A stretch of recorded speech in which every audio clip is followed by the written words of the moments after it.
ನಮಸ್ತೆ ಪ್ರೀತಿ ವಿದ್ಯಾರ್ಥಿಗಳೇ, ಶುಭೋದಯ. ಈಗ ವಿದ್ಯಾರ್ಥಿಗಳೇ, ನಾವು ಈಗಾಗಲೇ ಹಿಂದಿನ ತರಗತಿಯಲ್ಲಿ ಬಹುಪದೋಕ್ತಿಗಳ ಬಗ್ಗೆ ಅಧ್ಯಯನ ಮಾಡಿದ್ವಿ ಅಲ್ವಾ? ಬಹುಪದೋಕ್ತಿ ಎಂದರೇನು, ಬಹುಪದೋಕ್ತಿ ವಿಧಗಳು ಯಾವ ರೀತಿ ಬರ್ತದೆ, ಒಂದು ಚರಾಕ್ಷರವನ್ನು ಹೊಂದಿರತಕ್ಕಂಥ ಬಹುಪದೋಕ್ತಿಯಲ್ಲಿ ಅದರ ಅತ್ಯಂತ ಹೆಚ್ಚಿನ ಗಾತ್ರ ಯಾವುದಿರುತ್ತೋ ಅದನ್ನು ಅದು ಡಿಗ್ರಿ ಅಂತ ಕರಿತೀವಿ ಅಂತ ನಿಮಗೆ ಈಗಾಗಲೇ ಗೊತ್ತಿರೋ ವಿಚಾರ ಅಲ್ವಾ? ನಿಮ್ಗೆ ಆಗಾಗಲೇ ಆ ಬಹುಪದೋಕ್ತಿ ವಿಧಗಳಲ್ಲಿ ನಿಮಗೆ ಯಾವ್ಯಾವ ಬಹುಪದೋಕ್ತಿಗಳನ್ನು ಕಲಿಸಿದೀವಿ ಮಕ್ಕಳೇ? ರೇಖಾತ್ಮಕ ಬಹುಪದೋಕ್ತಿ, ಚರಾಕ್ಷರದ ಗಾತ್ರ ಒಂದಿದ್ರೆ ರೇಖಾತ್ಮಕ, ಎರಡಿದ್ರೆ ವರ್ಗ ಬಹುಪದೋಕ್ತಿ, ಮೂರಿದ್ರೆ ಘನ ಬಹುಪದೋಕ್ತಿ. ಈಗಾಗಲೇ ನೋಡಿದ್ವಿ ಹೌದಲ್ಲ ವಿದ್ಯಾರ್ಥಿಗಳೇ? ನೆನ್ಪಂಡ್ಗಳೇ ಆ ಬಹುಪದೋಕ್ತಿಗಳನ್ನ. ಬಹುಪದೋಕ್ತಿ ಅಂದರೆ ಗೊತ್ತಾಯ್ತು. ನಂತರ ಇದು ನೋಡಿ, ಇದೊಂದು ಬಹುಪದೋಕ್ತಿ ಅಲ್ವಾ? ನೀವು ಬೋರ್ಡ್ ಮೇಲೆ ಬರ್ತಿದ್ದೀನಿ ನಾನು. P of X equal to A X square plus B X plus C is equal to, ನಾನು ಜೀರೋ ಅಂತ ಬರ್ದಿಲ್ಲ ಮಕ್ಕಳೇ. P of X equal to A X square plus B X plus C ಅಂತ ಅಷ್ಟೇ ಬರ್ತೀನಿ ಮಕ್ಕಳು. ಹಾಗಾದ್ರೆ ಇದು ಒಂದು ಬಹುಪದೋಕ್ತಿ. ಒಂದೇ ಚರಾಕ್ಷರವನ್ನಿದೆ ಮತ್ತು ಘಾತಾಂಕಗಳು ಘಾತ ಸೂಚಿ 2 1 ಎಕ್ಸ್ ಘಾತ ಏನಿಲ್ಲ 0 ಅಲ್ವಾ? ಇದು ಒಂದು ಚರಾಕ್ಷರವುಳ್ಳ ಬಹುಪದೋಕ್ತಿ. ಇದು ಯಾವ ಬಹುಪದೋಕ್ತಿ ಸರ್? ಎಕ್ಸ್ ಘಾತ 2 ಇದೆ, ಅದನ್ನ ವರ್ಗ ಬಹುಪದೋಕ್ತಿ ಅಂತ ಕರಿತೀನಿ. ಆದರೆ ಒಂದು ಸಂದರ್ಭದಲ್ಲಿ ಪಿ ಆಫ್ ಎಕ್ಸ್ 0 ಅಂತ ಮಾಡ್ಕೊಂಡಾಗ ಏನಾಗುತ್ತೆ? ಅವು A X square plus B X plus C is equal to 0 ಅಂತ ಕರಿತೀವಿ, ಬರ್ಕೊಳ್ತೀವಿ. ಇದು ಏನಾಗುತ್ತೆ ಮಕ್ಕಳೇ? ವರ್ಗ ಸಮೀಕರಣ ಅಂತ ಆಗುತ್ತೆ ಮಕ್ಕಳೇ. ಯಾಕೆ ಹೇಳಿ? ಬಹುಪದೋಕ್ತಿ ಅಂದ್ರೆ ಈಕ್ವಲ್ 0 ಇರಲಿಲ್ಲ, ಆದ್ರೆ ಸಮೀಕರಣ ಅಂತ ನಾವು ಹೇಳ್ಬೇಕಾದ್ರೆ ನೋಡಿ ಇಲ್ಲಿ 0 ಅಂತ ಬರ್ಕೊಂಡೆ, ಈಕ್ವಲ್ ಟು 0 ಅಂತ ಬರ್ಕೊಂಡೆ ಮಕ್ಕಳೇ. ಇಲ್ಲಿ ಎ ಬಿ ಸಿ ಏನಾಗಿರ್ತವೆ? ವಾಸ್ತವ ಸಂಖ್ಯೆಗಳಾಗಿರ್ತವೆ. ಮತ್ತೆ ಕಂಡೀಷನ್ ಎ ಅನ್ನೋದು ನಾಟ್ ಈಕ್ವಲ್ ಟು 0 ಅಂದ್ರೆ 0ಗೆ ಸಮನಾಗಿರಬಾರ್ದು ಮಕ್ಕಳೇ. A not equal to 0.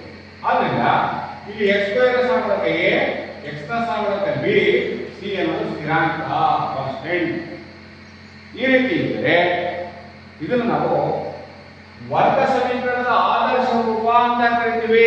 A square plus B X plus C is equal to 0. ಹೌದಾ? ಹಾಗಾದ್ರೆ ವರ್ಗ ಸಮೀಕರಣ ಅಂತ ಗೊತ್ತಾಯ್ತು ನಿಮ್ಗೆ. ಏನು? ಒಂದೇ ಚರಾಕ್ಷರವನ್ನು ಹೊಂದಿದ್ದು ಅದರ ಗಾತ ಅತ್ಯಂತ ಚರಾಕ್ಷರದ ಗಾತ 2 ಆಗಿದ್ರೆ ಅದನ್ನು ನಾವು ನಿರಂತರವಾಗಿ ಅದನ್ನ ಏನಂತ ಹೇಳ್ಬೋದು? ವರ್ಗ ಸಮೀಕರಣ ಅಂತ ಹೇಳ್ಬೋದು. ಅವನ ಚರಾಕ್ಷರ ಒಂದೇ ಇರಬೇಕು ಅಂದ್ರೆ ಎಕ್ಸ್ ಇದ್ದು ವೈ ಇದ್ದು ಅಥವಾ ಡಿ ಅಂತ ಏನೂ ಬರೋದಿಲ್ಲ, ಒಂದೇ ಒಂದು. ಎ ಇದ್ರೆ ಏನೇ ಇರಬೇಕು, ಎಕ್ಸ್ ಇದ್ರೆ ಎಕ್ಸ್ ಇರಬೇಕು. ಚರಾಕ್ಷರದ ಗಾತ ಏನಾಗುತ್ತೆ? ಗಾತ 2 ಗಾತ 1 ಸ್ಥಿರಾಂಕ. ಅತಿ ಹೆಚ್ಚಿನ ಗಾತ ಏನಾಗಿರ್ಬೇಕು? 2 ಆಗಿರ್ಬೇಕು. ಅದೇ ಆದರ್ಶ ರೂಪ ಏನಾಗುತ್ತೆ? A X square plus B X plus C is equal to 0. ಇದನ್ನು ನಾವು ವರ್ಗ ಸಮೀಕರಣದ ಆದರ್ಶ ರೂಪ ಅಂತ ಹೇಳ್ತೀವಿ. ಕೆಲವು ಸಂದರ್ಭಗಳಲ್ಲಿ ನೋಡಿ, ಇಲ್ಲಿ ಹಲವಾರು ಉದಾಹರಣೆಗಳನ್ನ ನಾವು ಜ್ಞಾಪಿಸ್ಕೋಬಹುದು ಮಕ್ಕಳೇ ವಿದ್ಯಾರ್ಥಿಗಳೇ. ಈಗ ನೋಡಿ, ಒಂದು ವರ್ಗ ಸಮೀಕರಣದಲ್ಲಿ ನಾವು ನೋಡಿದ್ವಿ ಕೆಲವು ಸನ್ನಿವೇಶಗಳನ್ನ ನಾವು ನೋಡಬಹುದು. ಜಾನ್ ಮತ್ತು ಜೀವಂತಿ ಎಂಬ ಇವರಿಬ್ಬರು ಬಳಿ ಇರುವ ಒಟ್ಟು ಗೋಲಿಗಳ ಸಂಖ್ಯೆ 45 ಆಗಿದೆ. ಇವರಿಬ್ಬರು ತಲಾ 5 ಗೋಲಿಗಳನ್ನು ಕಳೆದುಕೊಂಡರೆ ಅವರ ಬಳಿ ಇರುವ ಗೋಲಿಗಳ ಸಂಖ್ಯೆಗಳ ಗುಣಲಬ್ಧ 124 ಆಗುತ್ತದೆ. ಹಾಗಾದರೆ ಆರಂಭದಲ್ಲಿ ಅವರ ಬಳಿ ಇದ್ದ ಗೋಲಿಗಳ ಸಂಖ್ಯೆ ಎಷ್ಟು ಎಂಬುದನ್ನು ನಾವು ಈಗ ಸಮೀಕರಣ ರೂಪದಲ್ಲಿ ಬರೀಬೇಕು. ನೋಡಿ ಹೇಗಿದೆ, ಇದು ಸಮೀಕರಣ ಮಾಡಿ ಅಂತ ಹೇಳ್ತಾರೆ. ಏನಾಗಂದ್ರೆ ಜಾನ್ ಬಳಿಯಿದ್ದ ಗೋಲಿಗಳ ಸಂಖ್ಯೆ ಎಕ್ಸ್ ಆಗಿರಲಿ ಅಂತ ಇಟ್ಕೊಳ್ತೀರಾ. ಜೀವಂತಿಯ ಬಳಿಯಿದ್ದ ಗೋಲಿಗಳ ಸಂಖ್ಯೆ ಏನಾಗುತ್ತೆ? ಕಳ್ಕೊಳ್ತಾರೆ. 45 - x ಆಗುತ್ತೆ. 5 ಗೋಲಿಗಳನ್ನು ಕಳೆದುಕೊಂಡಾಗ ಜಾನ್ ಬಳಿಯಲ್ಲಿ ಇದ್ದ ಗೋಲಿಗಳ ಸಂಖ್ಯೆ x ಮೈನಸ್ 5 ಆಗುತ್ತದೆ. 5 ಗೋಲಿಗಳನ್ನು ಕಳೆದುಕೊಂಡಾಗ ಜೀವಂತ ಬಳಿ ಇರುವ ಗೋಲಿಗಳ ಸಂಖ್ಯೆ 45 ಮೈನಸ್ x ಮೈನಸ್ 5 ಆಗುತ್ತದೆ. ಹಾಗಾದ್ರೆ ಅವರಿಬ್ಬರ ಗುಣದಂತ ಎಷ್ಟು ನೋಡಿ, ಜಾನ್ ಮತ್ತು ಜೀವಂತಿ ನೋಡಿ ಇಬ್ಬರು ಗೋಲಿಗಳನ್ನ ಆಟ ಆಡ್ತಾರೆ, ಹೌದಾ? ಕಳೆದುಕೊಳ್ಳೋದು ಎಷ್ಟು? 5 ಗೋಲಿಗಳನ್ನು ಕಳೆದುಕೊಂಡಾಗ ಜಾನ್ ಇದ್ದಂತಹ ಗೋಲಿಗಳ ಸಂಖ್ಯೆ ಎಷ್ಟಾಗುತ್ತೆ? x ಮೈನಸ್ 5 ಆಗುತ್ತೆ. ನಂತರ ಜೀವಂತಿಯಲ್ಲಿ ಇರ್ತಕ್ಕಂಥ ಗೋಲಿಗಳ ಸಂಖ್ಯೆ 45 ಮೈನಸ್ x ಮೈನಸ್ 5 ಆಗುತ್ತೆ. ಇದನ್ನ ಸೂತ್ರಕ್ಕೆ ತಂದಾಗ ಎಷ್ಟಾಗುತ್ತೆ? 40 ಮೈನಸ್ x ಆಗುತ್ತೆ. ಅವು ಗುಣಲಬ್ಧ ಮಾಡಿ ಎಷ್ಟಾಗುತ್ತೆ? ಇಬ್ಬರ ಗುಣಲಬ್ಧವನ್ನು ಮಾಡಿದಾಗ x minus 5 into 40 minus x ಅನ್ನು ಗುಣಿಸಿಕೊಂಡ್ರೆ ಎಷ್ಟಾಗುತ್ತೆ ನೋಡಿ, ಮಾಡ್ತೀರಾ? ಈಗ ಒಂದು ಸಮೀಕರಣ ಮಾಡಿ ಅಂತ ಹೇಳ್ತಾರೆ. ಅವಾಗ ಏನ್ ಮಾಡ್ತೀವಿ? ನಿಮ್ಗೆ ಇದು ಎರಡು ವಿಪರೀತಗಳ ಗುಣಲಬ್ಧ ಮಾಡೋದು ಗೊತ್ತಿದೆ ಮಕ್ಕಳೇ. x ಇಂದ 40 ಮೈನಸ್ x ಅನ್ನು ಗುಣಿಸ್ಕೊಳ್ತೀವಿ ಅಲ್ವಾ? x into 40 minus x minus 5 into 40 minus x equal x into 40 x into x ಏನಾಗುತ್ತೆ? x ಸ್ಕ್ವೇರ್ ಆಗುತ್ತೆ. Minus 4 into 5 45 200 minus into minus plus 5 into x 5x ಆಗುತ್ತೆ. ಇದನ್ನ ಸುಲಭವಾಗಿ ಮೈನಸ್ x ಸ್ಕ್ವೇರ್ ನೋಡಿ 40x 5x ಕೂಡಿಗೆ plus 45x minus 200. ಇದರಲ್ಲಿ minus ಅನ್ನ common ತಂದ್ರೆ ಉಳಿಯೋದು x square minus 45x plus 200 ನೋಡಿ. ಇದ್ರ ಯಾವ ರೀತಿ ಇರುತ್ತೆ? ax square minus bx plus c 0 ಉತ್ತರ ಬಂತಾ? ax square plus bx plus c 0. ಹೀಗೆ ನೋಡಿ ಜಾನ್ ಮತ್ತು ಜೀವಂತಿಯಲ್ಲಿ ಇರ್ತಕ್ಕಂಥ ಅವು ಏನು ಗೋಲಿಗಳ ಸಂಖ್ಯೆ ಮತ್ತೆ ನನಗೆ ಗೊತ್ತಿಲ್ಲ x ಅಂತ ಇಟ್ಕೊಳ್ಳೋಣ. ಅದರಲ್ಲಿ 5 ಗೋಲಿ ಕಳ್ಕೊಂತಾರೆ. ಇವು ಜಾನ್ 5 ಗೋಲಿ ಕಳ್ಕೊಂಡ, ಜೀವಂತಿನ 5 ಗೋಲಿಯನ್ನ ಕಳ್ಕೊಂಡಾರೆ. ಹಾಗಾದ್ರೆ ಅವರಿಬ್ಬರು ಇರ್ತಕ್ಕಂಥ ಮೊದಲೇ ಇದ್ದಂಥ ಗೋಲಿಗಳ ಸಂಖ್ಯೆ ಕಂಡುಹಿಡಿಯಬೇಕು. ಅವಾಗ ಕೂಡಿಕೊಂಡು ಬರ್ತಲ್ಲ, ಮತ್ತೆ ಜಾಗದಲ್ಲಿ ಎಕ್ಸ್ಪ್ಲನೇಷನ್ ಆದ್ರೆ ಜೀವಂತಿಯಲ್ಲಿ 40 ಮೈನಸ್ ಅವರಿಬ್ಬರ ಗುಣಲಬ್ಧ ಕೊಟ್ಟಿದ್ದಾರೆ. ಆ ಗುಣಲಬ್ಧವನ್ನ ಸಮೀಕರಣ ಬರ್ಕೊಂಡು ನಾವು ಸುಲಭವಾಗಿ ತಂದ್ರೆ ಎಷ್ಟಾಗತ್ತೆ? 200 ಆಯ್ತು. ಅವ್ರು ಹೇಳ್ತಾರೆ ಹಾಗಾದ್ರೆ ಅವರಿಬ್ಬರ ಈ ಗುಣಲಬ್ಧ 124 ಅಂತ ಕೊಟ್ಟಿದ್ದಾರೆ. ಆ ಇದು 124 ಈಕ್ವೇಟ್ ಮಾಡಿ ಹೋಗ ಗೋಲೆಗಳ ಸಂಖ್ಯೆನ ಇಲ್ಲಿ 24ಕ್ಕೆ ಈಕ್ವೇಟ್ ಮಾಡಿದ್ರೆ ನಮಗೆ ಉತ್ತರ ಬರುತ್ತೆ ನೋಡಿ. x square minus 45x plus 200 ಇಲ್ಲಿ ಕೂಡ 124 ಗುಣಲಬ್ಧ 124 ಸಮಾನವಾಗಿದೆ. ಇದು ಸುಲಭವಾಗಿ ತಂದ್ರೆ x ಸ್ಕ್ವೇರ್ ಮೈನಸ್ 45x ಈ ಕಡೆ ಬಂದ್ರೆ ಏನಾಗುತ್ತೆ ಮಕ್ಕಳೇ? Plus 200 minus 124 0. therefore x square minus 45x 200ರಲ್ಲಿ 124 ನ ಕಳೆದ ಎಷ್ಟು ಬರುತ್ತೆ? 10 ನ ಕಳೆದ 6 ಅಲ್ವಾ? 9 ಆಯ್ತು. 9 ಕಳೆದ 7 1ಕ್ಕೆ 1 ಹೌದಾ? 124 76 ಇಲ್ಲಿ ಕೂಡ 0 ನೋಡಿ. ಇದಕ್ಕೆ ಯಾವ ಉತ್ತರ ಬಂತು? ax square plus bx plus c 0. ಈ ಸಮೀಕರಣವನ್ನು ನಾವು ಬಿಡಿಸಿದ್ರೆ ನಮಗೆ ಬರುತ್ತೆ ಉತ್ತರ ಬಂದ್ಬಿಡುತ್ತೆ. ಅದೆಷ್ಟು ಬರುತ್ತೆ ಉತ್ತರ? ಈ ಕಡೆ ಏನಾಗುತ್ತೆ? ಮೈನಸ್ 200 ಈ ಕಡೆ 124 ಕೂಡಿ ಏನಾಗುತ್ತೆ? ಮೈನಸ್ 200 ಪ್ಲಸ್ 324 ಆಗುತ್ತಲ್ಲ ನೋಡಿ. ಅದು ಸರಿ ಪ್ಲಸ್ ಆಗುತ್ತೆ ಮಕ್ಕಳೇ. ಮೈನಸ್ ಇತ್ತಲ್ಲ ಇದು ಈ ಕಡೆ ತಂದಾಗ 124 ಎಡಗಡೆ ಬಲಬಳ ಮೈನಸ್ 124 ಪ್ಲಸ್ ಆಗುತ್ತೆ. ಈಗ 324 0. ಇದನ್ನ ನಾವು a square plus bx plus c ರೂಪದಲ್ಲಿ ಅಲ್ವಾ? ಈ ಸಮೀಕರಣವನ್ನು ಬಳಸಿದ್ರೆ ನಮಗೆ ಯಾವ ಇದ್ದಂಥ ಗೋಲಿಗಳ ಸಂಖ್ಯೆಯನ್ನು ನಾವು ಸರಿ ಕಂಡುಹಿಡಿಯಬಹುದು. ಹಾಗಾದ್ರೆ ಜಾನ್ ಬಳಿಯಿಂದ ಗೋಲಿಗಳ ಸಂಖ್ಯೆ ವರ್ಗ ಸಮೀಕರಣ x square minus 45x plus 324 0 ಸರಿದೂಗಿಸುತ್ತದೆ. ಇದನ್ನೇ ನಾವು ಸಮಸ್ಯೆಯ ಅಪೇಕ್ಷಿತ ಗಣಿತ ರೂಪವಾಗಿದೆ ಇದನ್ನ ನಾವೇನ್ ಕರಿತೀವಿ ಮಕ್ಕಳೇ? ಈ ಸಮೀಕರಣದ ಅಪೇಕ್ಷವಾದಂತ ನಮಗೆ ಬೇಕಾಗಿರತಕ್ಕಂತ ರೂಪ ಆಗಿದೆ. ಇನ್ನೊಂದ್ಸರಿ ನೋಡಿ ಮಕ್ಕಳೇ, ಜಾನ್ನಲ್ಲಿ ಗೋಲಿಗಳ ಸಂಖ್ಯೆ ಎಕ್ಸ್ ಆಗಿದ್ರೆ ಜೀವಂತಿಗೆ ಅವ್ರಿಗೂ ಸಹ ಎಕ್ಸ್ಪೋನೆನ್ಷಿಯಲ್ ಅವ್ರು ಕಳ್ಕೊಳ್ತಾರೆ. 45 ಇದ್ವು ಅಂತ ಹೇಳಿದ್ರು, ಅದನ್ನ ಅವ್ರನ್ನ 5 ಕಳ್ಕೊಂಡಾಗ ಅವ್ರ ರಿಸಲ್ಟ್ 40 ಮೈನಸ್ ಎಕ್ಸ್ ಆಗುತ್ತೆ ಅಲ್ವಾ? ಕಳ್ಕೊಳ್ಳಿ 45 5 ಕಳೆದ್ರೆ 40 ಆಗುತ್ತೆ ಮೈನಸ್ ಎಕ್ಸ್. ಹೌದಾ? ಅವರಿಬ್ಬರ ಗುಣವಂತ ಕೊಟ್ಟು ಎಷ್ಟು ಕೊಟ್ಟಾರೆ? 124 ಅಂತ ಕೊಟ್ಟಾರೆ. ಜಾನ್ ಮತ್ತು ಜೀವಂತಿಯಲ್ಲಿರುವ ಗೋಲಿಗಳ ಸಂಖ್ಯೆ ಗುಣಲಬ್ಧ ಕಂಡಿರ್ತಾರೆ. ಕಳೆದ ಆಟ ಆಡಿದ ನಂತರ 124 ಆಗುತ್ತೆ. ಈ ಸಮೀಕರಣವನ್ನು ನಾವು ಬಿಡಿಸಿದ್ರೆ ನಿಮಗೆ ಎಷ್ಟು ಬರುತ್ತೆ? ವರ್ಗ ಸಮೀಕರಣದ ರೂಪ x² - 45x + 324. ಇದು ಈ ಪ್ರಶ್ನೆಗೆ ಅಪೇಕ್ಷಿತವಾದಂತಹ ಸಮೀಕರಣವಾಗಿದೆ ಅಂತ ನಾವು ಹೇಳ್ಬೋದು. ಹೀಗೆ ವಿದ್ಯಾರ್ಥಿಗಳೇ, ಒಂದು ಸಮಸ್ಯೆಯನ್ನ ವರ್ಗ ಕೊಟ್ಟಾಗ ಅದನ್ನ ವರ್ಗ ಸಮೀಕರಣ ರೂಪದಲ್ಲಿ ಹೇಗೆ ಬರ್ಕೋಬೇಕು ಅನ್ನೋದನ್ನ ಕರೀತೀವಿ ಪಾಠದಲ್ಲಿ. ಮತ್ತು ಈ ಕೊಟ್ಟಿರ್ತಕ್ಕಂಥ ಸಮೀಕರಣ ವರ್ಗ ಸಮೀಕರಣ ಹೌದು ಅಥವಾ ಇಲ್ಲ ಅನ್ನೋದನ್ನ ನಾವು ಪರೀಕ್ಷೆ ಮಾಡಬಹುದಾಗಿದೆ. ವರ್ಗ ಸಮೀಕರಣ ಆಗುತ್ತಾ, ವರ್ಗ ಸಮೀಕರಣ ಆಗಲ್ವಾ ಅದನ್ನ ಪರೀಕ್ಷೆ ಮಾಡಬೇಕು. ನೋಡೋಣ ಈಗ ಕೆಲವೊಂದು ಪ್ರಶ್ನೆಗಳನ್ನು ತೆಗೆದುಕೊಂಡ್ರೆ ಅಭ್ಯಾಸದಲ್ಲಿ ಕೆಲವೊಂದು ಪ್ರಶ್ನೆಗಳಿರ್ತವೆ. ಅವು ನೋಡೋಣ, ಒಂದೊಂದೇ ಪ್ರಶ್ನೆಗಳನ್ನು ಬಿಡಿಸ್ತಾ ಬರೋಣ. ಈಗ ವಿದ್ಯಾರ್ಥಿಗಳೇ, ಈ ಅಭ್ಯಾಸ 10.1ರಲ್ಲಿ ತೆಗೆದುಕೊಂಡ್ರೆ ಈ ಕೆಳಗಿನ ವರ್ಗ ಸಮೀಕರಣಗಳು ಕೊಟ್ಟಿದ್ದಾರೆ. ಕೆಲವು ವರ್ಗ ಸಮೀಕರಣಗಳೇ ಎಂಬುದನ್ನು ಪರೀಕ್ಷಿಸಿ ಅಂತ ಕೊಟ್ಟ. ಒಂದೇ ಲೆಕ್ಕ, ಇದು ವರ್ಗ ಸಮೀಕರಣ ಹೌದು ಅಲ್ಲವಲ್ಲ ಕಂಡಿದ್ದೀವಿ. x + 1 2 2 x ಇದು ವರ್ಗ ಸಮೀಕರಣ ಹೌದಾ ಅನ್ನೋದರ ಪರೀಕ್ಷೆ ಮಾಡೋದು. ಹೇಗೆ ಪರೀಕ್ಷೆ ಮಾಡೋದು? ನಿಮ್ಗೆಲ್ಲರಿಗೂ ಗೊತ್ತಿರೋ ವಿಚಾರ ಏನು? ಬೀಜಗಳ ಸಂಕಲನ, ಗುಣಾಕಾರ, ಭಾಗಾಕಾರ ನೀವು ಮಾಡೋದಿಲ್ಲ. ಈಗಾಗಲೇ ಕಲ್ತಿದ್ದೀರ 9ನೇ ತರಗತಿಯಲ್ಲಿ 10ನೇ ತರಗತಿಯಲ್ಲಿ ಕಲ್ತಿದ್ದೀರಿ. ಇದನ್ನ ಉಪಯೋಗಿಸ್ಕೊಳ್ಳಿ. ಎಡಭಾಗದಲ್ಲಿದೆ, ಬಲಭಾಗದಲ್ಲಿದೆ. ಎಡಭಾಗದಲ್ಲಿ ಒಂದು ಬೀಜೋಕ್ತಿ ಇದೆ, ಬಲಭಾಗದಲ್ಲಿ ಒಂದು ಬೀಜೋಕ್ತಿ ಇದೆ.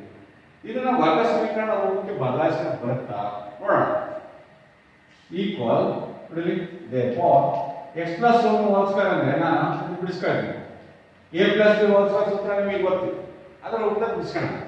x² + 2x + 1 ಅಲ್ವಾ is equal to 2 × x 2x - 2 3 r.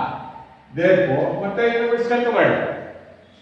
ನೋಡಿ x² ನೋಡಿ + 2x ಈ ಕಡೆ ಬಂದ್ರೆ ಏನಾಗುತ್ತೆ? -2x ಆಯ್ತು. +1 ಈ ಕಡೆ ಬಂದು -r, ಈ ಕಡೆ ಬಂದ್ರೆ +r = 0 ಅಂತ ಬರ್ತದೆ.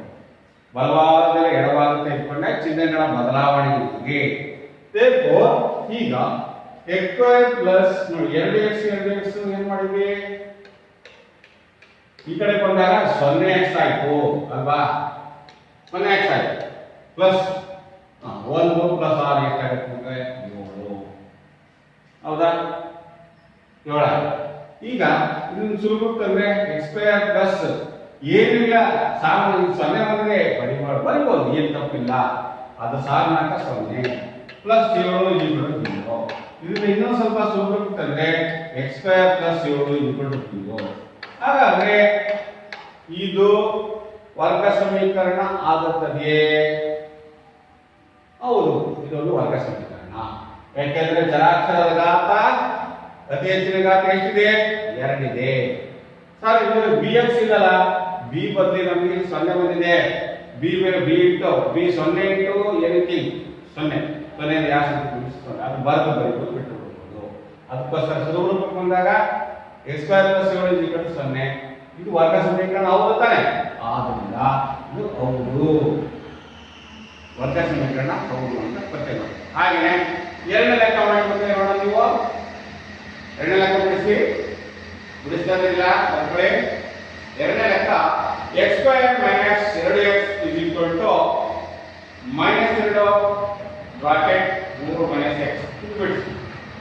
ಬಿಡಿಸಿ ಉತ್ತರ ಪರೀಕ್ಷೆ ಮಾಡಿ ಹೇಳಿ ನೋಡೋಣ. ಮಾಡ್ತಾ ಇದ್ದೀರಲ್ಲ? ಮಾಡಿ ಮಕ್ಕಳೇ, ಲೆಕ್ಕವನ್ನು ಬಿಡಿಸಿ.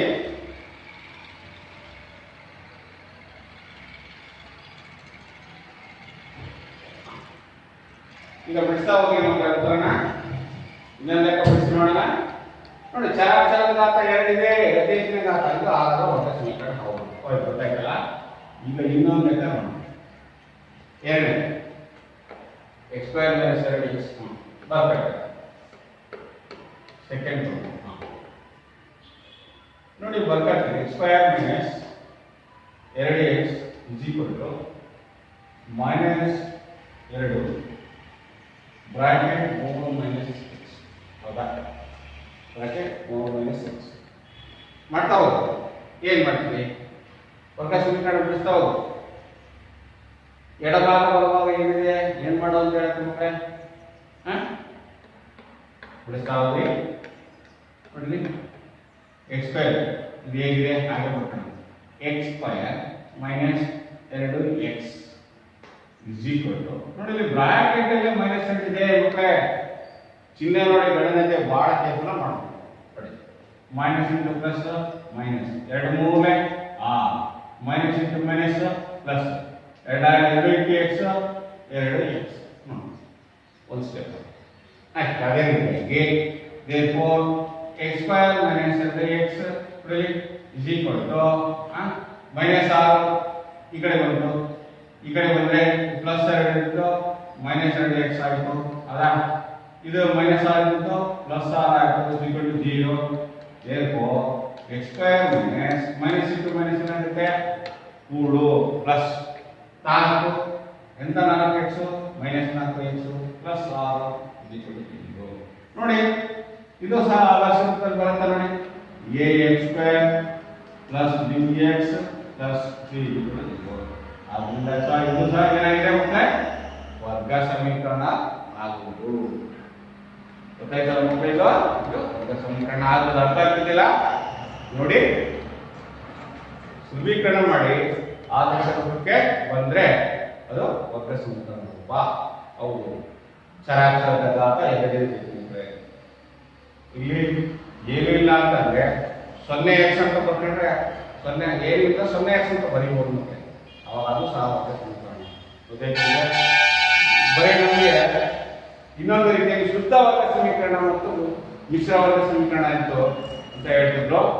ಯಾವಾಗ ಅಂದ್ರೆ bx ನ ಪದ ಇಲ್ಲೇ ಇದ್ದಾಗ x ಸ್ಕ್ವೇರ್ ಪ್ಲಸ್ 7 ಇದು ಶುದ್ಧ ವರ್ಗ ಸಮೀಕರಣ. ಯಾಕೆ ಶುದ್ಧ ವರ್ಗ ಸಮೀಕರಣ? ಯಾಕೆ b ನ x ನ ಸಹಗುಣಾಂಕ ಇಲ್ಲದೆ ಇದ್ದಾಗ 0 ಆದಾಗ ಇದನ್ನ ಶುದ್ಧ ವರ್ಗ ಸಮೀಕರಣ ಅಂತ ಕರಿತೀವಿ. ಆದ್ರೆ ಇದು ಒಂದು ವರ್ಗ ಸಮೀಕರಣ, ಮತ್ತೆ ಅದರ ವರ್ಗ ಸಮೀಕರಣ ವಿಧ. ಯಾಕೆ? ಈ ಶುದ್ಧ ವರ್ಗ ಅಂದ್ರೆ ಚರಾಕ್ಷರದ ಘಾತ 2 ಮಾತ್ರ ಒಂದೇ, x ಇಲ್ಲ ಮತ್ತೆ ಒಂದು ಸ್ಥಿರಾಂಕ ಇದೆ, ಶುದ್ಧ ವರ್ಗ.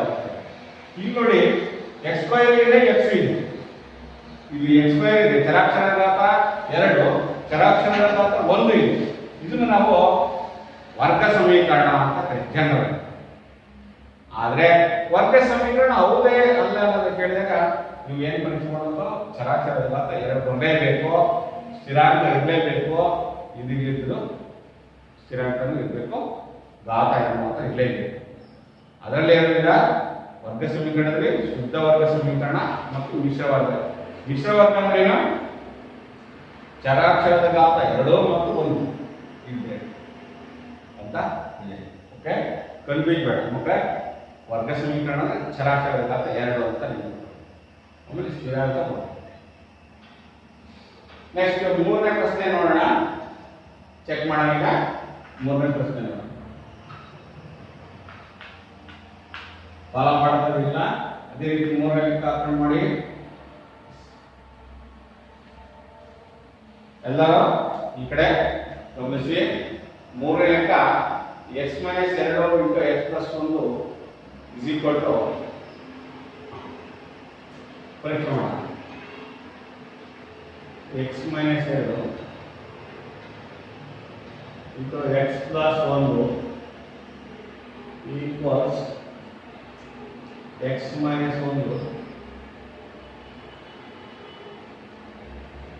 Plus 1.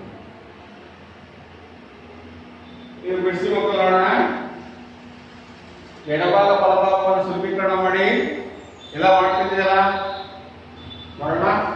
therefore x minus x ಇಂದ ಇದು ಗುಣಿಸ್ಕೊಂಡು ಬನ್ನಿ, x into x x square ಹೌದಾ, ಪ್ಲಸ್ x ಒಂದೇ x minus 2 into x minus 2x minus 2 minus ಇಂದ ಪ್ಲಸ್ ಮೈನಸ್ ಆಗುತ್ತೆ ತಾನೆ ಅಲ್ಲ, 2 ಒಂದೇ 2 ದಿಬ್ಬುದತ್ತೆಯನ್ನ ಗುಣಿಸ್ಕೊಳ್ಳಿ ಮಕ್ಕಳೇ. ಎಡಭಾಗದಲ್ಲಿ ಬಲಭಾಗನ ಅದೇ ರೀತಿ ಗುಣಿಸ್ಕೊಳ್ತೀರಾ. x into x a square x into 3 3x minus 1 ಇಂದ minus 1 into x minus x minus into plus minus 3 ಒಂದೇ 3 ಹೌದಲ್ಲ. ಈಗ ನೋಡಿ ಲಿಪಲ್ಸ್ ಇದೆ ಬಲಭಾಗದಲ್ಲಿ ಒಂದು ಬಿಜೆಪಿ ಎಡಭಾಗದಲ್ಲಿ ಸುಲಭೀಕರಣ ಮಾಡೋಣ. x square plus x minus 2x minus 2 ಈ ಕಡೆ ಬಲಭಾಗದಲ್ಲಿ ಎಡಭಾಗದಲ್ಲಿ ಮತ್ತೆ ಬಿಡಬೇಕು. ಏನು ಇನ್ನು ಯಾವುದೇ ಕನ್ಫ್ಯೂಸ್ ಆಗಲ್ಲ. ಪ್ಲಸ್ ಇತ್ತು ಮೈನಸ್ ಆಯಿತು, ಈ ಪ್ಲಸ್ ಇತ್ತು ಮೈನಸ್ ಆಯಿತು, ಮೈನಸ್ ಇದ್ದು ಪ್ಲಸ್ ಆಯಿತು, ಮೈನಸ್ ಇದ್ದು ಪ್ಲಸ್ ಆಯಿತು, ಇಸ್ ಈಕ್ವಲ್ ಟು 0 ಅಂತ ಬರ್ತದೆ. ವರ್ಗ ಸಮೀಕರಣ ಇಸ್ ಈಕ್ವಲ್ ಟು 0 ಬರ್ಕೋಬಹುದು. ವರ್ಗ ಬಹುಪದಕ್ಕಿದ್ರೆ ಈಕ್ವಲ್ ಟು 0 ಬರ್ಕೋಬಹುದು. ಹೌದಾ. ಈಗ ಯಾವ್ಯಾವ ನೋಡಿ ಪ್ಲಸ್ ಮೈನಸ್ ಯಾವಿದೆ, x ಸ್ಕ್ವೇರ್ ಆಯ್ತು ನೋಡಿ, ಈ x ಸ್ಕ್ವೇರ್ ಹೋಯ್ತಾ, ಈ x ಇದೆ ಪ್ಲಸ್ x ಇದೆ ಪ್ಲಸ್ x ಇದೆ ಕೂಡಿದ್ರೆ ಎಷ್ಟಾಯ್ತು, 2x ಆಯ್ತು. 2x ದಲ್ಲಿ 3x ಕಳೆದ್ರೆ ಮೈನಸ್ x ಆಗುತ್ತೆ ಅಲ್ವಾ, ಮೈನಸ್ x. ಇಲ್ಲಿ ಮೈನಸ್ 2 ಇದೆ ಪ್ಲಸ್ 3 ಇದೆ ಮಕ್ಕಳೇ. 3ರಲ್ಲಿ 2ಅನ್ನ ಏನ್ ಮಾಡಬೇಕು ಹೇಳ್ತದೆ, ಕಳೀರಿ ಅಂತ ಹೇಳ್ತಾರೆ ಚಿಹ್ನೆ. ಅವಾಗ ಪ್ಲಸ್ 1 ನೋಡಿ ಮಕ್ಕಳೇ, ಮೈನಸ್ x ಪ್ಲಸ್ 1 0 ಅಥವಾ ಇದನ್ನೇ ನಾವು ಮೈನಸ್ ಅನ್ನು ಹೊರತಂದ್ರೆ x ಮೈನಸ್ 1 0. ಇದು ವರ್ಗ ಸಮೀಕರಣ ಆಗುತ್ತಾ ಮಕ್ಕಳೇ? ಯಾವ ಸಮೀಕರಣ ಇದು? ಹೌದಲ್ಲ, ಗೊತ್ತಾಗ್ತಿದೆಯಲ್ಲ ಸರ್, ಇದು ರೇಖಾತ್ಮಕ ಸಮೀಕರಣ. ಯಾಕೆಂದ್ರೆ ಚರಾಕ್ಷರದ ಘಾತ 1 ಇದೆ, x ನ ಘಾತ 1 ಇದೆ ಸರ್, x ಸ್ಕ್ವೇರ್ ಇಲ್ಲ. ಆದ್ದರಿಂದ ಇದು ರೇಖಾತ್ಮಕ ಸಮೀಕರಣ, ವರ್ಗ ಸಮೀಕರಣ ಆಗದ ಸಾಧ್ಯವಿಲ್ಲ. ಇದು ಸಾಧ್ಯವಿಲ್ಲ, ವರ್ಗ ಸಮೀಕರಣ ಆಗುವುದಿಲ್ಲ. ಇದೇನಂದ್ರೆ ವರ್ಗ ಸಮೀಕರಣ ಆಗಲ್ಲ, ಆಗುವುದಿಲ್ಲ ಅಂತ ಬರೀಬೇಕು. ನೆಕ್ಸ್ಟ್ ಅದೇ ರೀತಿಯಾಗಿ 4ನೇ ಪ್ರಶ್ನೆ ನೀವು ಮಾಡಿಕೊಡ್ತೀವಿ. 4ನೇ ಪ್ರಶ್ನೆ ನೋಡಿ ಬೋರ್ಡ್ ಮೇಲೆ ಕೊಟ್ಟಿದ್ದೀನಲ್ಲ, ಎಲ್ಲ ಮಾಡಿ ನೋಡೋಣ. ವಿದ್ಯಾರ್ಥಿಗಳು 4ನೇ ಲೆಕ್ಕ ಬಿಡಿಸ್ತಾ ಇದ್ದೀರಲ್ಲ ಮಕ್ಕಳೇ, ಹಾಗೇನೆ ಒಂದು 5 ನಿಮಿಷಗಳ ಬೇಗ ಮುಗಿಸಿ, ಬೇಗ ಮುಗಿಸ್ತಾ ಹೋಗಿ ಮಕ್ಕಳೇ. 5 ನಿಮಿಷದಲ್ಲಿ ನೋಡೋಣ, ಮಾಡ್ತಾ ಇದೀರಾ?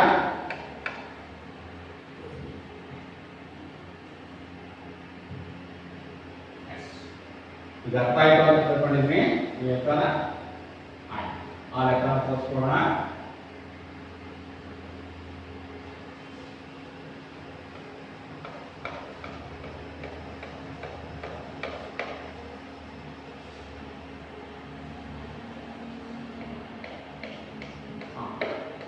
ನೋಡಿ 4ನೇ ಲೆಕ್ಕ ಸಾಧ್ಯ ಇದೆ. x minus 3 into 2x plus 1 equal x into x plus 5. ಇದು ಒಂದು ವರ್ಗ ಸಮೀಕರಣ ಹೌದು ಅಂತ ಕೇಳಿ ಪರೀಕ್ಷೆ ಮಾಡಿ. ಎಡಭಾಗದಲ್ಲಿ ಮಾಡ್ತೀರಾ therefore x into 2x 2x square x into 1x ಅಲ್ವಾ. ಇಲ್ಲಿ ಏನು x ಒಂದೇ x ಅಂತಂದಾಗ ಸಾಮಾನ್ಯ ಹೊಂದಿದೆ ಅಂತ ಅರ್ಥ, ಬರೆಯೋದೇನು ಅವಶ್ಯಕತೆ ಇಲ್ಲ. ಅಂಡರ್ಸ್ಟುಡ್ ಅದು ಮನೆ ತಲೆ.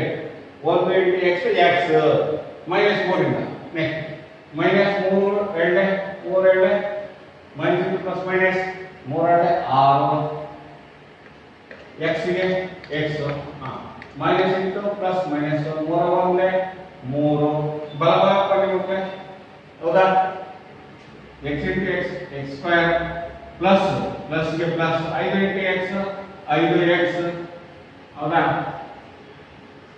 ಅರ್ಥ ಆಗ್ತದೆ ಮಕ್ಕಳೇ ಬಿಡಿಸಿ ಮುಂದೆ ಫಾಸ್ಟ್ ಬಿಡಿಸ್ತಾ ಹೋಗಿ ನಾವು ಈಗ ಸುಲಭೀಕರಣ ಮಾಡೋಣ next step 2x square plus x minus 6x minus 3 ಈ ಕಡೆ ತಂದಾಗ minus x square minus 5x equals 0 ಹೌದಾ therefore 2x square 2x square ಗೆ x ಸ್ಕ್ವೇರ್ ಎರಡು ಕಡೆ ಹೋಗುತ್ತೆ ಈ ಎರಡರಲ್ಲಿ ಒಂದು x ಸ್ಕ್ವೇರ್ ಕಳೆದ್ರೆ x ಸ್ಕ್ವೇರ್ ಪ್ಲಸ್ x ಗೆ ಮೈನಸ್ 5x ಗೆ ಮೈನಸ್ 6x ಗೆ ಸುಲಭೀಕರಣ ಮಾಡಿ ಮೈನಸ್ ಗೆ ಮೈನಸ್ ಇಂಟು ಮೈನಸ್ ಪ್ಲಸ್ ಆಗುತ್ತೆ 5 11x ಆಗುತ್ತೆ 11x ಮೈನಸ್ 15x ಅಲ್ಲಿ x ಅನ್ನು ಕಳೆದ್ರೆ ಮೈನಸ್ 10x ಹೌದಾ ಮತ್ತೆ ಸ್ಥಿರಾಂಕಗಳನ್ನು ನೋಡಿ ಮಕ್ಕಳೇ ಮೈನಸ್ 3 ಇದೆ ಅಷ್ಟೇ ಮೈನಸ್ 3ಕ್ಕೆ ಮೈನಸ್ 3 ಇಲ್ಲಿ ಕೊಡಬೇಕು ನೋಡಿ ಇದು ಆದರ್ಶ ಉತ್ತರ ಇದೆ ನೋಡಿ ಮಕ್ಕಳೇ s = 0 ಆದ್ರಿಂದ ಕೊಟ್ಟಿರುವ ಬೀಜೋಕ್ತಿಯು ಒಂದು ವರ್ಗ ಸಮೀಕರಣವನ್ನ ಸಾಧಿಸಿದೆ ಕೊಟ್ಟಿರುವ ಹೇಳಿಕೆಯಿಂದ ಗಣಿತದ ವಾಕ್ಯದಿಂದ ನಾವು ಬಿಡಿಸಿದಾಗ ವರ್ಗ ಸಮೀಕರಣವಿದೆ ಅಂತ ನಾವು ಇದೊಂದು ವರ್ಗ ಸಮೀಕರಣ ಹೌದು ಅಂತ ಹೇಳಬಹುದು ಹೀಗೆ ವಿದ್ಯಾರ್ಥಿಗಳೇ ಮಾಡ್ತಾ ಹೋಗ್ರಿ ಹೌದಲ್ವಾ ಮತ್ತೇನಾದ್ರು ಬೇಕಾದ್ರೆ ಇದರಲ್ಲಿ ನಿಮ್ಗೆ ಈ ತರ ಲೆಕ್ಕಗಳೆಲ್ಲ ಸಾಕಷ್ಟು ಮಾಡಿದ್ರೆ ಮಕ್ಕಳೇ ಹೌದಾ ಹಾಗೆ ಮಾಡ್ತಾ ಹೋಗಿ ಆಮೇಲೆ ಸ್ವಲ್ಪ ನೆನಪಿಟ್ಕೋಬೇಕು ಇಲ್ಲೇನು ಇಲ್ಲಿ ಒಂದೊಂದ್ಸರಿ ನಮಗೆ ನಿತ್ಯ ಸಮೀಕರಣಗಳ ಸೂತ್ರಗಳನ್ನು ಸ್ವಲ್ಪ ನೆನಪು ಮಾಡ್ಕೋಬೇಕಾಗುತ್ತೆ ನಾವು ಡೈರೆಕ್ಟ್ ಆಗಿ ಬಿಡಿಸಕ ಬೀಜೋಕ್ತಿಗಳನ್ನ ಗುಣಲಬ್ಧವನ್ನು ಕಂಡುಹಿಡಿಯಬೇಕಾದ್ರೆ ಸ್ವಲ್ಪ ಉದ್ದಕ್ಕೆ ಮಾಡ್ಕೊಳ್ಳೋದಕ್ಕಿಂತ ನಮಗೆ ಸ್ವಲ್ಪ ನಾವು ಹಿಂದೆ 9ನೇ ತರಗತಿಯಲ್ಲಿ ಕಲ್ತಿರ್ತಕ್ಕಂಥ 9ನೇ ತರಗತಿಯಲ್ಲಿ ಕಲ್ತಿರ್ತಕ್ಕಂಥ ಏನು a plus b whole square is equal to a square plus 2ab plus b square ನಂತರ a1 is whole square is equal to a square minus 2ab plus b square ಹಾಗೆ ಮತ್ತೆ a square minus b square is equal to a plus b into a minus b ಈ ಸೂತ್ರಗಳನ್ನ ಸ್ವಲ್ಪ ನೆನಪು ಮಾಡ್ಕೊಳ್ಳಿ ಮಕ್ಕಳೇ ಅವಾಗ ಗುಣಲಬ್ಧ ಎಡಭಾಗ ಬಲಭಾಗವನ್ನು ನಾವು ಗಣಿತ ವಾಕ್ಯಗಳನ್ನ ಸಮೀಕರಣಗಳನ್ನು ಸುಲಭವಾಗಿ ಬರ್ಕೋಬಹುದು ಹೌದಲ್ವಾ x plus a into x plus b x plus a into x plus b into x plus c ಈ ನಿತ್ಯ ಸಮೀಕರಣಗಳೇ ಬರ್ತಾವ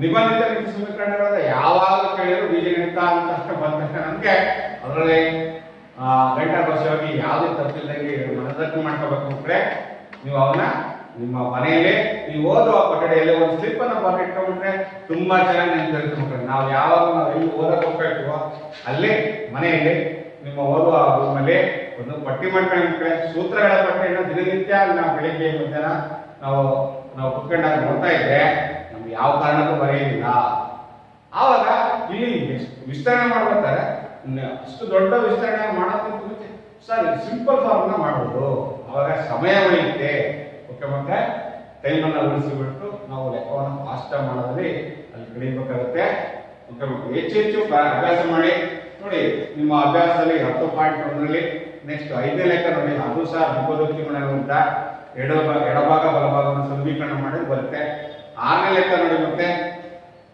x square plus 3x plus 1 is equal to x minus 2 whole square ಅಂತ ಎಡಭಾಗ ವಿಸ್ತರಣೆ ಆಗಿದೆ ಬಲಭಾಗ x ಮೈನಸ್ 2 ಹೋಲ್ ಸ್ಕ್ವೇರ್ ಅಂದ್ರೆ a minus 2 whole square ಸೂತ್ರದ ಪ್ರಕಾರ ಬಿಡಿಸಿ ಮುಖ್ಯ ಬರ್ಕೊಂಡು ಬಲಭಾಗವನ್ನು ಎಡಭಾಗಕ್ಕೆ ಇಟ್ಕೊಂಡು ಚಿಹ್ನೆ ಬದಲಾವಣೆ ಸುಲಭೀಕರಣ ಅಂತಾನೆ ಹಾಗಾದ್ರೆ 7ನೇ ಲೆಕ್ಕ ನೋಡಿ x ಪ್ಲಸ್ 2 ಹೋಲ್ ಕ್ಯೂಬ್ ಅಂತ ಇದೆ ನೀವು ಬಿಡಿಸ್ತೀರಾ sir x plus 2 whole cube ಅಂದ್ರೆ a plus b whole cube ಸೂತ್ರ ಬಿಟ್ರೆ ಏನು a plus b whole cube ಸೂತ್ರ ಹೇಳುತ್ತೆ a cube plus b cube plus 3ab bracket ಅಲ್ಲಿ a ಪ್ಲಸ್ b ಅಂತ ಹಾಕಿದ್ರೆ ಸುಲಭ ಬರುತ್ತೆ ನಮಗೆ ಗೊತ್ತಿದೆಯಲ್ಲ ನಮಗೆ a plus b whole cube ಇಟ್ಕೊಂಡು ಏನೋ ಅವನು ಸಹ ನೀವು ವಿಭಜಿತ ಸಮೀಕರಣಗಳನ್ನ ಅಭ್ಯಾಸ ಮಾಡಿದ್ರೆ ನೋಡಿ ಬರುತ್ತೆ ಸುಲಭ ಬರುತ್ತೆ ಅದೇ ರೀತಿಯಾಗಿ a minus b whole cube ಇವನ್ನ ನಾವು ಕಲ್ತ್ಕೊಂಡಿದ್ರೆ ವರ್ಗ ಸಮೀಕರಣಗಳನ್ನ ಪತ್ತೆ ಹಚ್ಚಲು ಬಹಳ ಸುಲಭ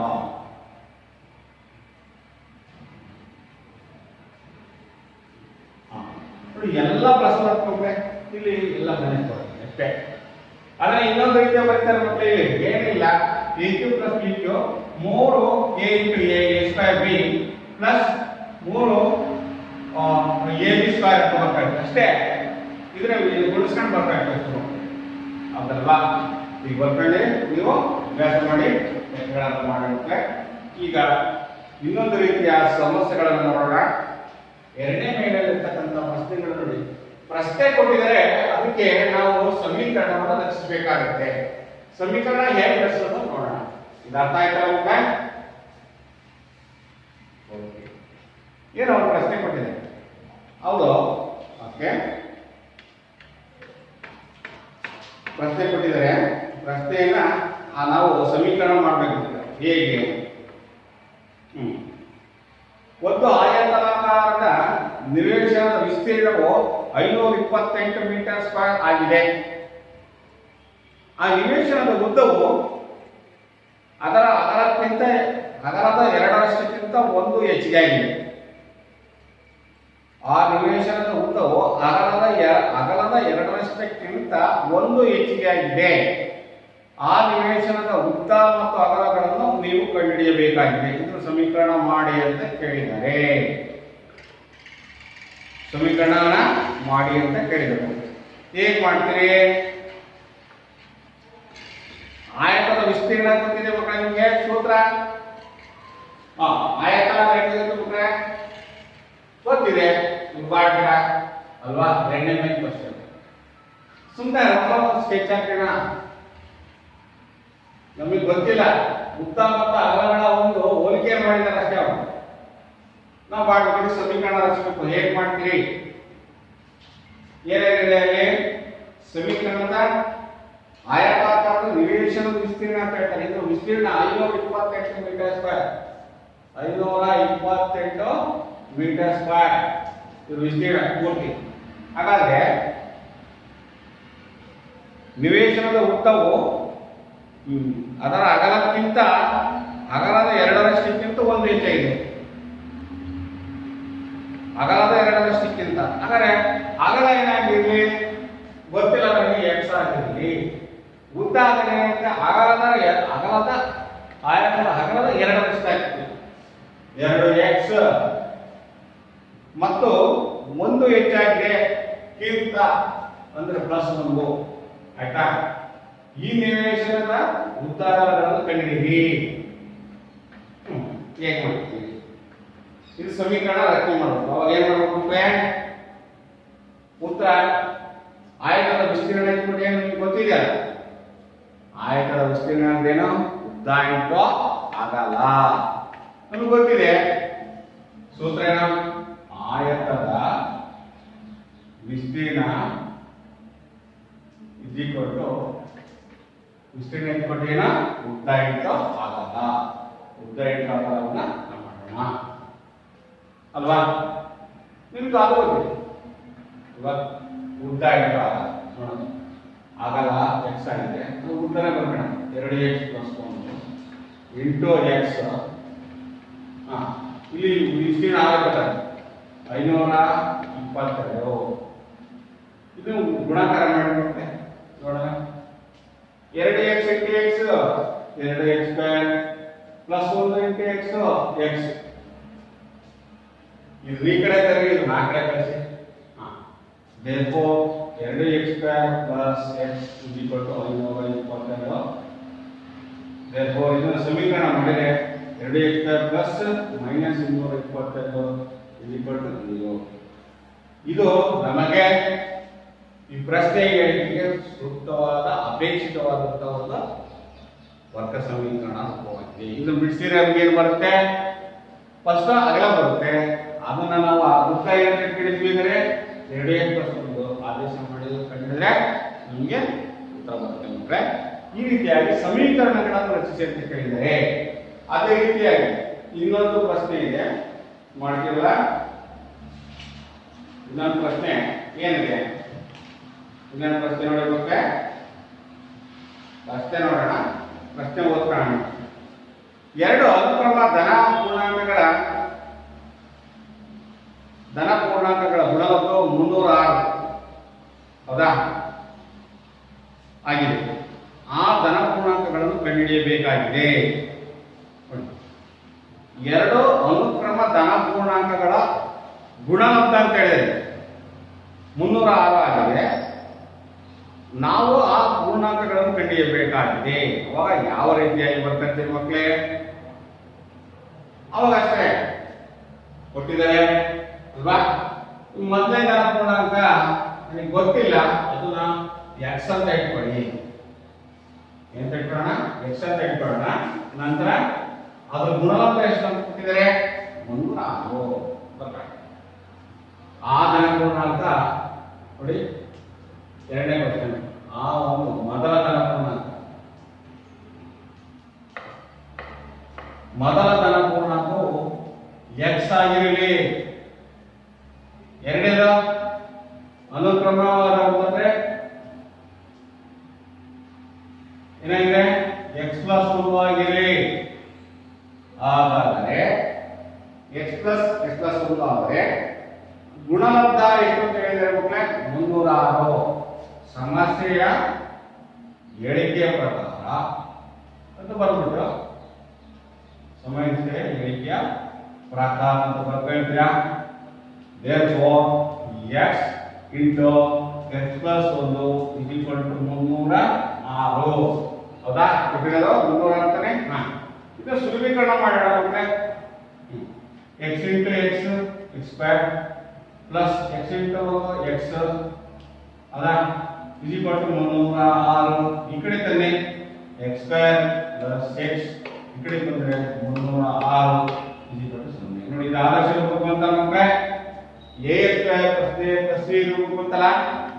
ಇದನ್ನು ನಾವು ಸಮಸ್ಯೆಗೆ ಕೊಟ್ಟಿರುವ ಹೇಳಿಕೆಗೆ ಸೂಕ್ತವಾದಂತ ವರ್ಗ ಸಮೀಕರಣ ಆಗಿದೆ, ಅಪೇಕ್ಷಿತವಾದಂತಹ ಒಂದು ಸಮೀಕರಣ ಆಗಿದೆ.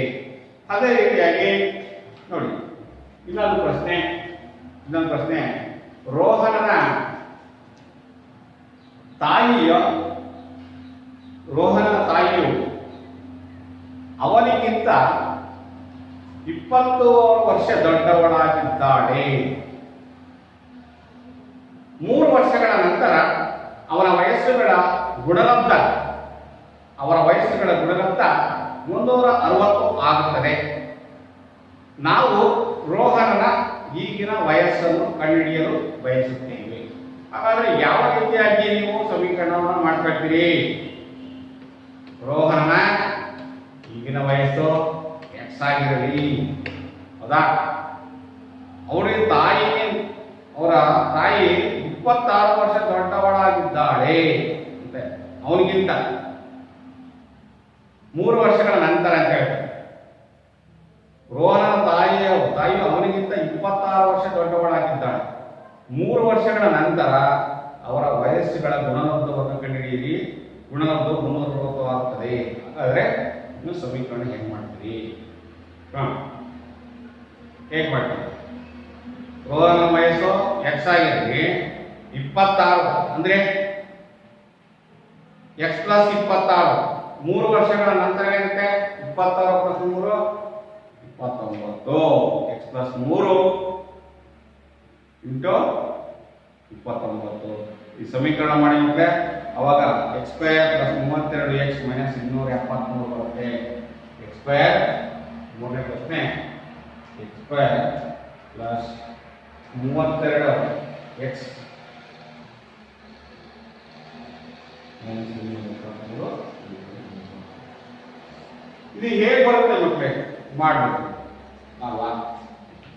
ತಾಯಿ ಮತ್ತು ಮಗನ ಒಂದು ಅನುಪಾತವನ್ನು ಕೊಟ್ಟಿದ್ದಾರಲ್ವಾ, ಅದನ್ನು ಉಪಯೋಗಿಸಿಕೊಂಡು ರೋಹನನ ತಾಯಿಯು ಅವನಿಗಿಂತ 26 ವರ್ಷ ದೊಡ್ಡವಳಾಗಿದ್ದಾಳೆ.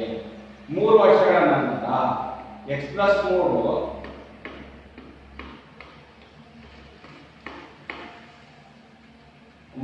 ಎಡಭಾಗದಲ್ಲಿ ಹಾಕೊಂಡ್ಬಿಟ್ಟು ನಾವು 26 ವರ್ಷ ಅಂತಂದ್ರೆ ಮತ್ತೆ 3 ವರ್ಷವನ್ನ ಹಾಕ್ಬೇಕು.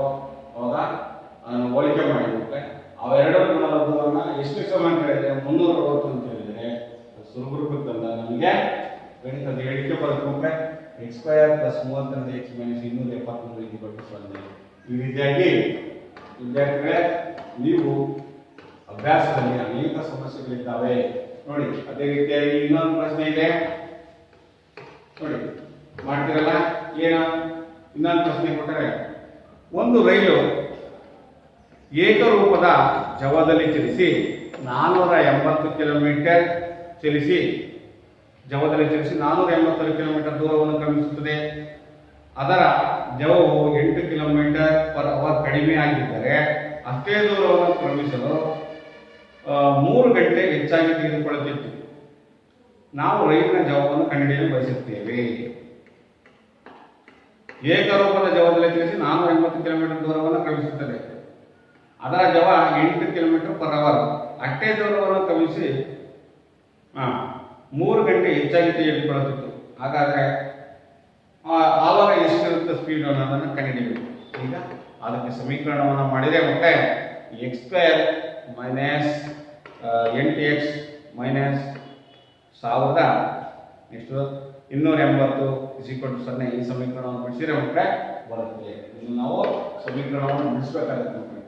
X square minus 4 X square minus 8x minus 1280 0. ಈಗ ಪ್ರಶ್ನೆಗಳನ್ನು ನಾವು ವಾಕ್ಯ ರೂಪದಲ್ಲಿ ಕೊಟ್ಟಾಗ ಈ ರೀತಿಯಾಗಿ ಬರ್ಕೊಂಡ್ಬಿಟ್ಟು ಪ್ರಶ್ನೆಗಳನ್ನು ಅಭ್ಯಾಸ ಮಾಡಿ ಅವನು ಸಮಸ್ಯೆಗಳನ್ನು ಬರೆಯಬೇಕು.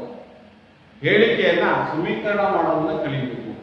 ಈ ಅಧ್ಯಾಯ ಇದುವರೆಗೆ ಪ್ರತಿ ವಿದ್ಯಾರ್ಥಿಗಳೇ ನಾವು ಕಲಿತಂತ ವಿಷಯವನ್ನು ನಾವು ಇಲ್ಲಿ ತೆಗೆದುಕೊಳ್ಳೋದಾದ್ರೆ ಏನೇನು ಕಲಿತು ಮಕ್ಕಳೇ? ಒಂದು ವರ್ಗ ಸಮೀಕರಣ ಕೊಟ್ರೆ ವರ್ಗ ಸಮೀಕರಣ ಅಂದ್ರೆ ಏನು? ವರ್ಗ ಸಮೀಕರಣವು ಏನು? ಒಂದು ಬಹುಪದೋಕ್ತಿ ಆದರೆ ಒಂದೇ ಚರಾಕ್ಷರವನ್ನು ಹೊಂದಿರಬೇಕು. ಅದರ ಚರಾಕ್ಷರ ಹೊಂದಿದ್ದು ಘಾತ ಅತಿ ಹೆಚ್ಚಿನ ಘಾತ 2 ಇರಬೇಕು. ಮತ್ತೆ ಸಮೀಕರಣವು 0ಗೆ ಈಕ್ವಲ್ ಟು 0 ಮಾಡ್ತಾರೆ. ಹೌದಲ್ಲ? AX ವರ್ಗ ಸಮೀಕರಣದ ಆದರ್ಶ ರೂಪ ಏನು ಅಂತ ಕೇಳಿದ್ರೆ AX² + BX + C = 0. ಇಲ್ಲಿ A ಮತ್ತು B ವಾಸ್ತವ ಸಂಖ್ಯೆಗಳು, C ಅನ್ನೋದು ಸ್ಥಿರಾಂಕ. A is not equal to 0. A ಅನ್ನೋದು 0 ಸಮನಾಗಿರಬಾರದು. ಒಂದು ಅಂಶ. ನಂತರ ವರ್ಗ ಸಮೀಕರಣದಲ್ಲಿ ಶುದ್ಧ ವರ್ಗ ಸಮೀಕರಣ ಮತ್ತು ಮಿಶ್ರ ವರ್ಗ ಸಮೀಕರಣ ಅಂತ ಇದೆ. ಆದರೆ ನಮ್ಮ ಹೊಸ ಪಠ್ಯಕ್ರಮದಲ್ಲಿ ಕೇವಲ ಇದನ್ನ ವರ್ಗ ಸಮೀಕರಣ ಅಂತ ಕನ್ಸಿಡರ್ ಮಾಡ್ಕೊಂಡಿದ್ದೀವಿ. ಅಷ್ಟೇನ ಕೊಟ್ಟಿದ್ದಾರೆ. ಇಲ್ಲೇನು ಕನ್ಫ್ಯೂಸ್ ಮಾಡ್ಕೊಳ್ಳೋದು ಬೇಡ. ಒಂದು ವರ್ಗ ಸಮೀಕರಣದಲ್ಲಿ ಒಂದೇ ಚರಾಕ್ಷರ ಬಂದಿದ್ದು ವರ್ಗ ಚರಾಕ್ಷರದ ಘಾತ 2 ಇದ್ರೆ ಅದನ್ನು ವರ್ಗ ಸಮೀಕರಣ ಅಂತ ಗುರುತಿಸಿ. ಗೊತ್ತಾಯ್ತಾ? ಸ್ಪೆಸಿಫಿಕ್ ಆಗಿ ಕೇಳಿದ್ರೆ ಅವಾಗ ನಾವು ಶುದ್ಧ ವರ್ಗ ಸಮೀಕರಣ ಅಂದ್ರೆ ಕೇವಲ ಚರಾಕ್ಷರದ ಘಾತ 2 ಆಗಿರುವ ಸಮೀಕರಣವನ್ನು ಹೊಂದಿದ್ರೆ ಅದು ಶುದ್ಧ ವರ್ಗ ಅಂತ ಕರಿತೀವಿ. ಅಥವಾ ಇನ್ನೊಂದು ರೀತಿಯಲ್ಲಿ ಕೊಟ್ಟಾಗ ಚರಾಕ್ಷರದ ಘಾತ 2 ಮತ್ತು 1ರಲ್ಲಿಯೂ ಕೂಡ ಇದ್ದರೆ ಅದು ಮಿಶ್ರ ವರ್ಗ ಸಮೀಕರಣ ಅಂತ ನಾನು ಎಕ್ಸಾಂಪಲ್ ಕೊಟ್ಟಿದ್ದೀನಿ ಮಕ್ಕಳೇ. ಈಗ ಇಂಟ್ರೊಡಕ್ಷನ್ ಕೊಟ್ಟಿದ್ದಾರೆ. ಹಾಗೆಯೇ ನಾವು ಬಿಡಿಸೋದು ಹೇಗೆ? ಎಡಭಾಗ ಬಲಭಾಗಗಳನ್ನು ಬಿಡಿಸ್ಬೇಕಾದ್ರೆ ನಿಮಗೆ ಇದೆಲ್ಲ 8, 9 ತರಗತಿ ಕಲಿತಂತ ವಿಚಾರ. ಅದು ಸ್ವಲ್ಪ ಚಿಹ್ನೆಗಳ ಬಗ್ಗೆ ಗಮನ ಇಟ್ಕೊಂಡು ಕೇರ್ಫುಲ್ ಮಾಡಿದ್ರೆ ತುಂಬಾ ಚೆನ್ನಾಗಿ ನೀವು ಲೆಕ್ಕವನ್ನ ಇದು ವರ್ಗ ಸಮೀಕರಣವನ್ನು ಬಿಡಿಸಬಹುದು. ನಂತರ ಸಮಸ್ಯೆಗಳು, ವಯಸ್ಸುಗಳು, ಆಮೇಲೆ ರೇಖಾಕೃತಿಗಳು, ಕಟ್ಟಡಗಳು ಅಥವಾ ಚಲನೆ, ವೇಗ, ವೇಗೋತ್ಕರ್ಷ ಮತ್ತು ಹಡಗಿನ ಚಲನೆ, ಇವೆಲ್ಲ ಚಲನೆಗಳು ವೇಗ ಎಲ್ಲ ಕೊಡ್ತಾರೆ. ಈ ವಾಕ್ಯ ರೂಪದಲ್ಲಿ ಕೊಟ್ಟಾಗ ಆ ಪ್ರಶ್ನೆಯನ್ನ ಹೇಗೆ ನಾವು ರೂಪಾಂತರ ಮಾಡಿಕೊಂಡು ಯಾವ ಚರಾಕ್ಷರವನ್ನ ಯಾರು ಇಟ್ಕೋಬೇಕು, ಎಷ್ಟನ್ನು ಕೂಡಿದರೆ ಅದು ಅದರಷ್ಟು ಇದರಷ್ಟು ಅಂತ ಹೇಳ್ತೀವಿ. ಅವಾಗ ಎಷ್ಟನ್ನು ಗುಣಿಸಿದರೆ ಅಥವಾ ಹೆಚ್ಚಾಯಿತು ಅಂದರೆ ಸೇರಿಸ್ತೀವಿ, ಕಡಿಮೆ ಆಯಿತು ಅಂದ್ರೆ ಏನು ಮಾಡ್ತೀವಿ? ಕಳಿಬೇಕಾಗುತ್ತೆ. ಮೈನಸ್ ಎಲ್ಲ ಹಾಕ್ಬೇಕು, ಪ್ಲಸ್ ಎಲ್ಲ ಹಾಕ್ಬೇಕು. ಗುಣಿಸೋದಿಲ್ಲಿ ಗುಣಕಾರ ಸಮೀಕರಣವನ್ನು ಗುಣಿಸೋದಿಲ್ಲ. ಅದನ್ನು ನಾವು ಅರ್ಥ ಮಾಡ್ಕೊಂಡ್ಬಿಟ್ರೆ ಮಕ್ಕಳೇ ಪ್ರತಿ ವಿದ್ಯಾರ್ಥಿಗಳೇ ಈ ಅಧ್ಯಾಯದಲ್ಲಿ ನೀವು ಈ ಅಭ್ಯಾಸವನ್ನು ನೀವು 10.1 ನೀವು ಅಭ್ಯಾಸಗಳನ್ನ ಮತ್ತೊಮ್ಮೆ ನೀವು ಮನೆಯಲ್ಲಿ ಹೋಗ್ಬಿಟ್ಟು ಎಲ್ಲ ಗೃಹಪಾಠವಾಗಿ ಚೆನ್ನಾಗಿ ಮತ್ತೆ ಅಭ್ಯಾಸ ಮಾಡಿ ಅಂತ ಹೇಳ್ತಾ ಈ ದಿನ ನಾವು ಪಾಠವನ್ನು ಕಲಿತಂಥ ಅಂಶವನ್ನು ಪುನರಾವರ್ತನೆ ಮಾಡ್ಕೊಳ್ಳೋಣ ಮಕ್ಕಳೇ. ಹಾಗಾದರೆ ನೆಕ್ಸ್ಟ್ ವಿಧಾನ ವರ್ಗ ಸಮೀಕರಣಗಳನ್ನು ಬಿಡಿಸುವ ವಿಧಾನಗಳು ಏನು? ವರ್ಗ ಸಮೀಕರಣವನ್ನು ಬಿಡಿಸೋದಕ್ಕೆ ನಾವು ವಿಧಾನಗಳಿವೆ. ಅಪವರ್ತನ ವಿಧಾನ, ಭಾಗಾಕಾರ ವಿಧಾನ, ಸೂತ್ರದ ವಿಧಾನ. ಹೌದಾ? ಈ ಪದ್ಧತಿಗಳನ್ನು ನಾವು ಮುಂದಿನ ತರಗತಿಯಲ್ಲಿ ಕಲಿಯೋಣ ಅಂತ ಹೇಳ್ತಾ, ಇದುವರೆಗೆ ವಿದ್ಯಾರ್ಥಿಗಳೇ ಜೊತೆಗೆ ನಾವು ಈ ವರ್ಗ ಸಮೀಕರಣ ಕಲಿಬೇಕಾದ ಪಾಠ ಬಹಳ ಮುಖ್ಯ ಮಕ್ಕಳೇ. ಈ ವರ್ಗ ಸಮೀಕರಣದಲ್ಲಿ ಸುಮಾರು 8 ಅಂಕಗಳಿರುತ್ತೆ. ಇದು ಪರೀಕ್ಷಾ ದೃಷ್ಟಿಯಿಂದ ಬಹಳ ಮುಖ್ಯವಾದಂಥ ಪಾಠವಾಗಿದೆ. ಪರೀಕ್ಷಾ ದೃಷ್ಟಿಯಿಂದ ಸಹ ನಮಗೆ ಈ ಪಾಠ ಬೀಜಗಣಿತದಲ್ಲಿ ಭಾಳ ಇಂಪಾರ್ಟೆಂಟು.